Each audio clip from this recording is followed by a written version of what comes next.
Year of the Witch, Connecting with Nature's Seasons Through Intuitive Magic. This is by Temperance Alden. 3 out of 5 stars. Honestly, I'm kind of surprised I gave it that high of a rating, because like when I look back on it, I really hated this book, but apparently I was feeling much more gracious when I read it. This book was marketed as something that it simply isn't. If you're hoping for a book on the wheel of the year and various ways to connect with nature's seasons through intuitive magic, this isn't the book. However, if you are a new witch looking for another Witchcraft Wicca 101 book that has a decent section focused on the wheel, then you'll enjoy this. There are a number of problematic areas of this book, including possible climate change denial, promoting harmful information about pills blocking your magic, and encouraging readers to avoid them, and saying blood magic is the most powerful magic to be done. These are just a handful. Overall, the information was fine. The author repeatedly claims that she is the first to state certain views which have been included in Wicca and Witchcraft books since the 80s, but the information's alright. The tiny fractions of new information were so brief I was left disappointed. Once we actually discussed the Wheel of the Year after several unnecessary chapters,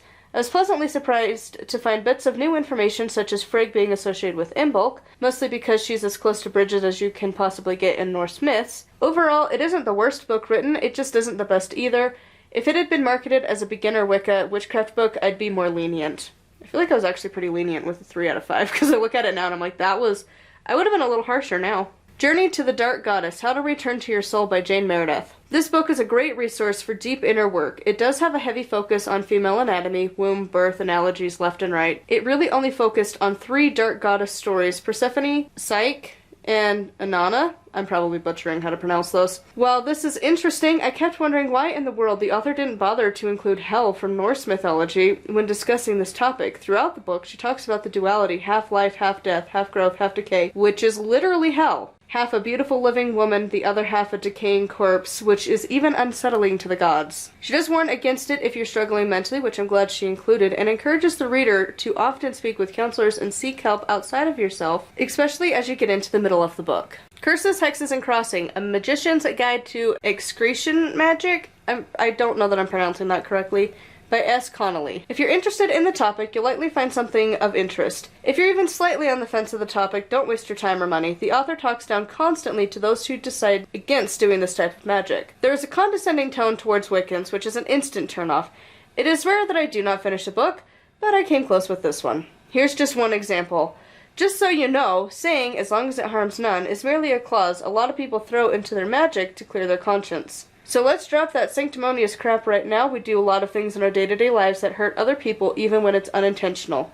That's life, and life isn't fair. This was the tone throughout the entire book, so if you like that, it's probably a good book for you. Personally, I didn't care for this mentality and definitely wished I would have skipped it. I don't know why I gave it such a high review, honestly.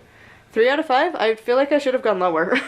The Poetic Edda, Stories of the Norse Gods and Heroes, translated by Jackson Crawford. The translations are at least clear enough to follow along. Personally, the various stories not directly involving the gods bore me endlessly. It seems like throughout the ages those stories have a much different style than those of the gods. It's not Crawford's fault for this. He did what he set out to do, which was translate the stories and hopefully make it more accessible for the general public. I find his channel much more easier to digest the content, but overall I'm glad I've got this as a resource when I need to reference back to the original stories. Norse Magic by DJ Conway, 3 out of 5 stars. If you are Wiccan and you want a light brush of Norse myth included in your practice, this is the book for you. If not, I'd pass. It covers the basics with some random references to Norse mythology. I had high hopes since I'm not a Reconstructionist, so I don't care if it's completely based on what our ancestors said or did, but this was far from helpful. There were many myths I'll have to double check. I swear there are inconsistencies and false information, but I'm not a scholar on the topic. The Wheel of the Year has potential, but it wasn't spectacular. It was a lot of wasted paper on the opening and closing being repeated every time with little bits left for the ritual. It's a disappointment for what I was hoping for. Maybe somebody else will enjoy it. The Path of Elemental Witchcraft, A Weird Woman's Book of Shadows by Sally Crow. If you're looking for an informational book, this isn't it. This is mostly a memoir of the author's experience as a witch. This isn't necessarily a bad thing, and she does offer some advice and various bits of information. The exercises are interesting, though I don't know that I'll ever go do them. It starts off strong and progressively gets lacking. By fire, my favorite element, it felt like the author had little to say about this element. It also seems like she hasn't experienced it enough. She says fire is the uncontrollable element and consumes everything, therefore being the most destructive. Yet wildfires are by far the easiest of the natural disasters to manage. You can't control a tornado, you can't control a hurricane, you can't control an earthquake. You take shelter and wait it out. Fire, we can actually do something about. Still devastating, don't get me wrong. It seems like the author hasn't experienced wildfires in an area where it is a yearly occurrence. I found myself rolling my eyes at the amount of times the author is crying. It became a joke between me and my husband. Having emotions is fine, but the amount of crying she's doing gets old and is usually paired with singing. If that works for you, fine. I absolutely despise singing/toning. So because of that, I found myself bored often. Nearly everything has toning of some sort. Overall, it's not a terrible read if you know what you're getting into. Don't expect the book to guide you much. For a book telling her path, it's interesting to say the least. Basic Witches, How to Summon Success, Banish Drama, and Raise Hell with Your Coven by J.S. Saxena and Jess Zimmerman. Again, if I could do zeros, I think this would have been a 0. This book does warn on page 13 that this book isn't for actual witches. With that in mind, this book is a mockery of actual witchcraft and reads like a teen magazine. The other reviews have stated many of the reasons to avoid this book. I nearly did not finish multiple times. Skip it. The Pagan Book of Living and Dying, Practical Rituals, Prayers, Blessings, and Meditations on Crossing Over. This was my second time picking up this book. I bought it in 2019 when my mother-in-law passed unexpectedly and hoped to find information to help in that process. At the time, this book honestly was a waste of paper. It had nothing to actually help with anything. I left it unread after the first 100 or so pages and flipping through for anything of use. It lived on my bookshelf for the next few years until yesterday when I found someone in the family had passed that previous night. It wasn't as close of a death to me, but regardless, I wanted a book to help with the death and figured it was a good time to pick up this book without the intensity of grief I'd experienced with the other deaths. And much to my dismay, this still wasn't helpful. There's very little for the grieving person. This is mostly a story of their tradition, their losses, their activism, and a handful of song and prayer. This book is so heavy-handed that you must wash the body yourself, promotes home funerals, and even has an in-depth description of a home cremation. While this is interesting, it isn't practical for everyone. Personally, I don't ever want to wash my dead loved ones' bodies or keep them on ice in the living room of my home. Some do, and that's great, but there is a distaste for those of us who don't want the dead literally next to us that most of the book is irrelevant. I've gotten much more helpful information for death laws, which have likely changed since this was published, from Ask a Mortician. I trust someone like Caitlin to explain the legal options and realities of death than this book. Feast of the Morrigan by Christopher Penczak. This is a great resource for neo-pagans looking to deepen their connection with the Morrigan. It's more focused on the myths and connecting various names and other deities. It is mostly focused on the myth and connecting various names or other deities to the Morrigan. It may be helpful to a number of people. The recipes and rituals are interesting. I do find it a bit disappointing that the author couldn't be bothered to include the full Wheel of the Year. I'm not huge into this mythology and found myself lost as I switched between various stories. The overall myth-telling was a bit more of a summary than actual telling of the myths for someone who doesn't know them. Definitely have some background knowledge of the Irish, Welsh, and Celtic myths before picking up this one. Rune Magic, Myth and Magic, Crafts and Recipes, Rituals and Spells by DJ Conway. It covers a variety of cultures, but don't get your hopes up that it'll appear in each chapter. I was pleasantly surprised to find many entries for the Norse, my current witchy interest, but unfortunately, more often than not, it was a slight toss in a sentence in an entire chapter, such as, "This month was sacred to the Roman god Mars, hence the name March." Mars is similar to the Greek Ares, and I don't know how to say this one, Tu or Tiwaz of Central and Northern Europe, Poetes of the Celts, and Tyr of the Norse. She goes no further about the connection for Tyr and March outside of this one sentence. It happens often that it'll be a sentence similar to this with her comparing different pantheons. I was hoping for a bit more. If you're going to bother mentioning them, at least do the honor of discussing them a bit more in detail. If you're interested in Greek and Roman gods, you are set. There is something in every chapter for you. The crafts and recipes seem interesting. Some of the spells and rituals seem quite perfect, while others are hit or miss. For example, it seems a bit strange to call on Poseidon to help with earthquake protection when you are several states away from a coast and live in a desert. But there are prosperity rituals and love rituals a majority of people will enjoy. Overall, I'm glad I've got it. Mainly, I will look up the paragraphs at the beginning of the chapters for magical focus and planning my own celebrations. It was an interesting read, but do remember it is Conway you've got to research further. Dark Goddess Craft, A Journey Through the Heart of Transformation by Stephanie Woodfield. This is a great introduction to the darker goddesses.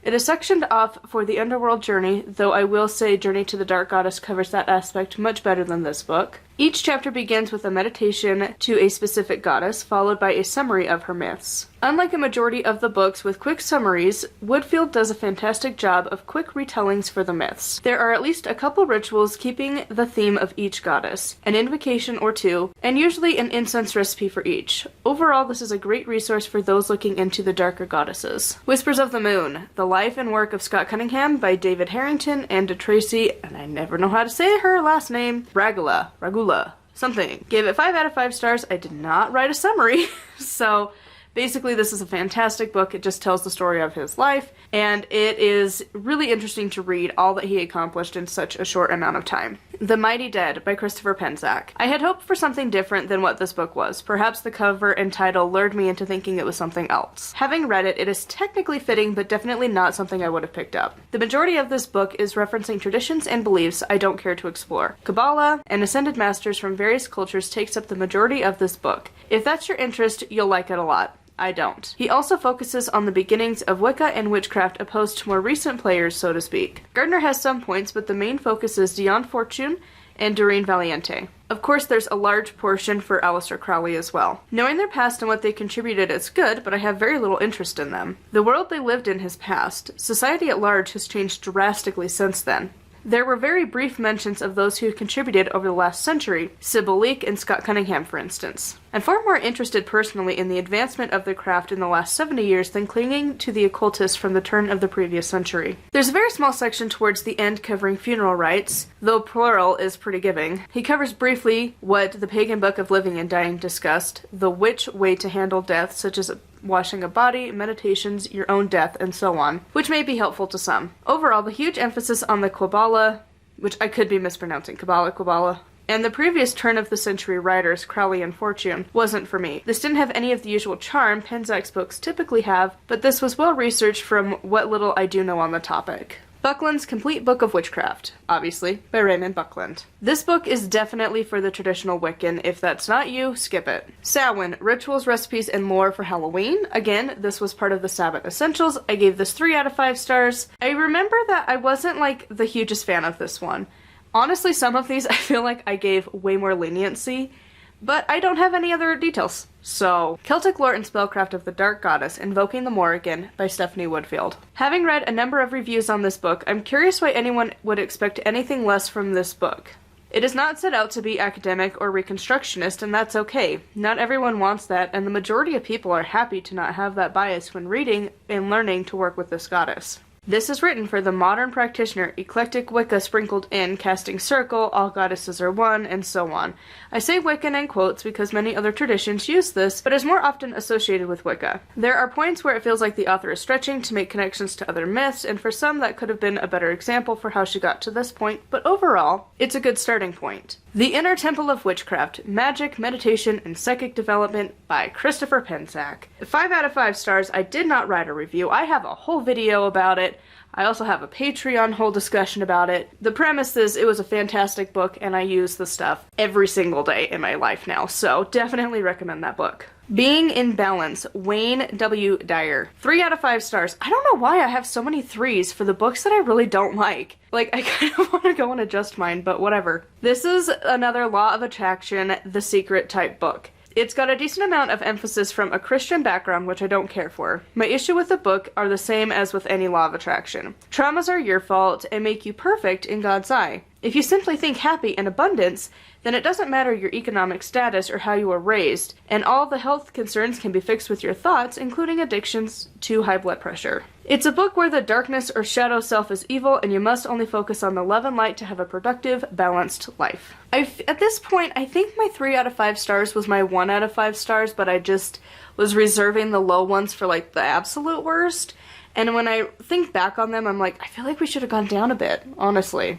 I was giving a lot of credit. Elemental Magic, Meditations, Exercises, Spells, and Rituals to Help You Connect with Nature by DJ Conway. This book isn't exactly about the elements. The focus is on the mythical creatures associated with the elements. There are a handful of meditations and spells along with stone recommendations for each. However, the majority is on the creatures ranging from various types of fairies to gnomes to undees to fire drakes. While interesting, it felt like half the book was presenting information to then tell the reader to avoid working with the exact thing she just described. She presents the elements and creatures along with each one as something dangerous.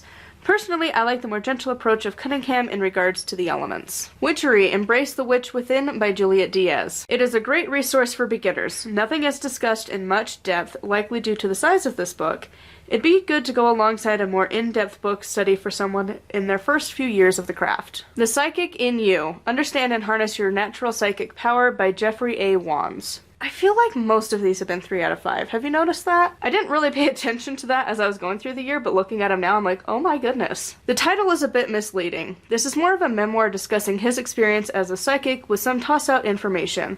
With that in mind, the read was interesting. Supermarket Magic, creating spells, brews, potions, and powders from everyday ingredients by Michael Fury. Gave this 5 out of 5 stars. I did not write a review, but this is one that I refer to often because I love this book. This is so handy for the everyday witch. Futhark, a Handbook of Rune Magic by Edred Thorson. There aren't many books on the runes, so I was hoping this would be useful as someone who's new to learning the runes. Overall, this book was so boring, and some of the details I didn't agree with, such as Odin being the triple god with the brothers who created humans. That seems like a far more modern approach along with the hammer right later in the book. I wouldn't have bought this one, but my husband already had a copy. Might be interesting to other people though. Positive Magic, Occult Self-Help by Marion Weinstein. If you look at this book as a piece of witchcraft history, it's an interesting read. The beliefs from when this was written have changed along with definitions such as what witchcraft versus Wicca is. That said, it is still problematic. There are a number of examples where the author victim blames.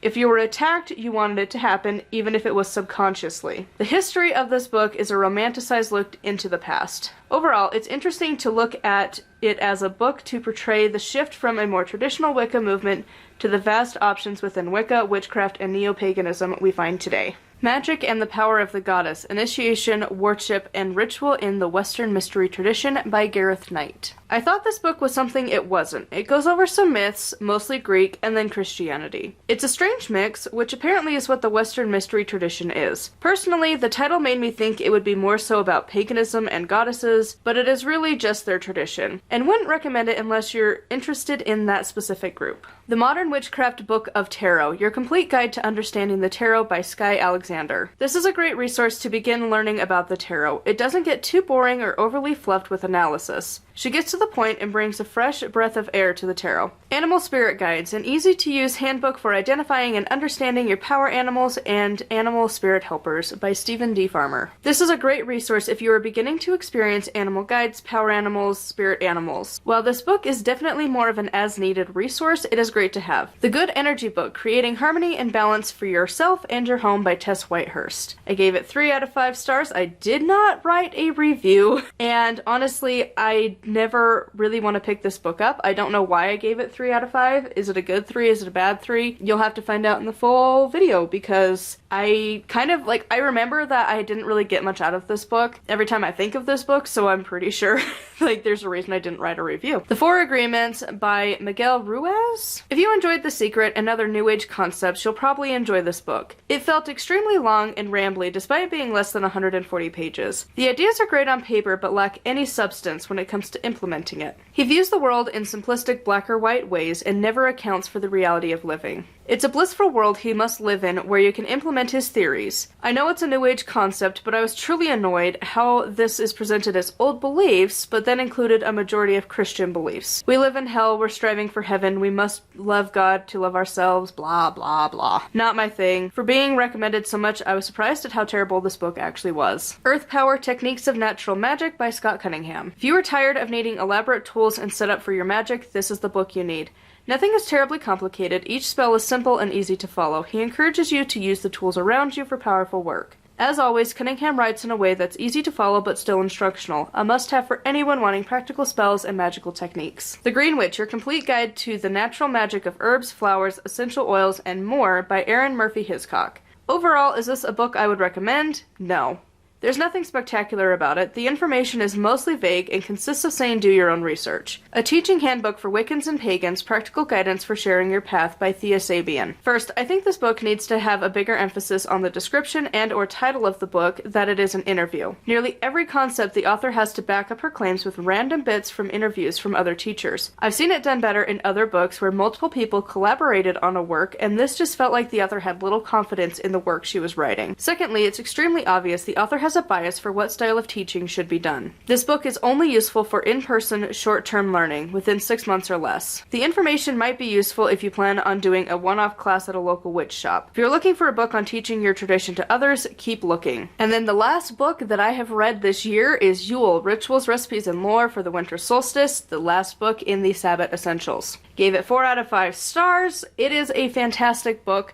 It was one of the most enjoyable books, honestly, that I read. As I was reading it, looking at our Yule tree and all of our decorations and the snow falling outside, it was just cozy and really fit the mood. But the thing is, as with all of the rest of the books that I talked about in this video, it is all in the description. I have done the painstaking work of finding all of the links for you. You are so very welcome. Thank you so much, and until tomorrow, blessed be.